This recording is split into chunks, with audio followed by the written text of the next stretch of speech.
Hey guys, this is Micah Lancaster, founder of I'm Possible Training, and welcome to another episode of Whiteboard Wednesday. Now, in today's episode, we're going to be going over timing when finishing at the basket. And of course, if you like content like this, please do us a favor, like, comment, and subscribe. Now, real quickly, I just want you to ask yourself a question and try to answer right now before you get the answer. And that is, if you were to drive to the basket and you never actually had to change directions, how many moments could you actually jump and finish? Now, real quickly, I want you to ask yourself if you said at least 3. 3 would be the most foundational moments in the game to actually jump and finish if you never had to change directions. So let's go ahead and just understand this very simple concept.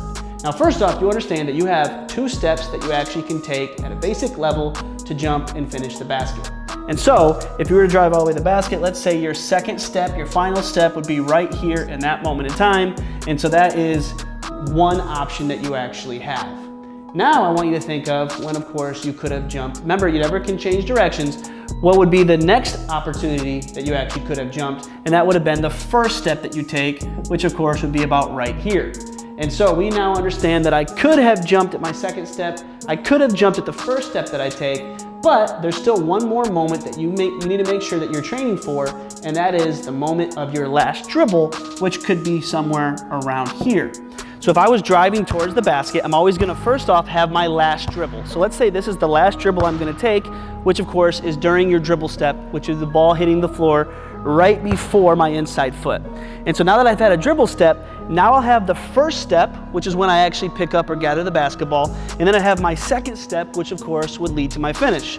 And so often players only know how to finish in 1 or 2 of those timings. The real key though is if you can teach a player how to simply finish off of every single moment. Because in all actuality, if I can first learn how to jump off of this first step, or I should say off of that dribble step, now I have the ability to finish in that moment. And so that's one that a lot of players never get, is the ability to simply take that dribble and jump now. That's the advanced version. And then of course, if I had the ability to take that dribble, now I can always jump off of the next step, which would be my first step. And of course, we always know that if I want to use my full 2 steps, now I simply can take one more. And so the magic of finishing is not that you simply learn one of these, but that you learn all of these. Because if you can jump in this moment, and in this moment, now you simply have options in the game of basketball. And that's when the game will actually feel like it's slowing down. People say that a lot, but really slow, the feeling of slow doesn't mean I'm slowing down. It means I have options within every moment. And so if I have the option to jump here, here, or here, now I can simply finish at the basket and feel free and like I can really truly make decisions in the game of basketball. Why is this important? Because if you're simply working on finishing at the basket, you want to make sure that you can simply jump when the moment is now. Jump when timing is right. And that timing could be at your last dribble, that timing could be at your first step, and that timing could be at your second step. And when you can master this, you can simply master finishing at the basket. And not only that, these become branches. Now that you understand that this last dribble can actually be a moment to jump, you also can understand that it could be a moment to start changing directions before you even get into a Euro.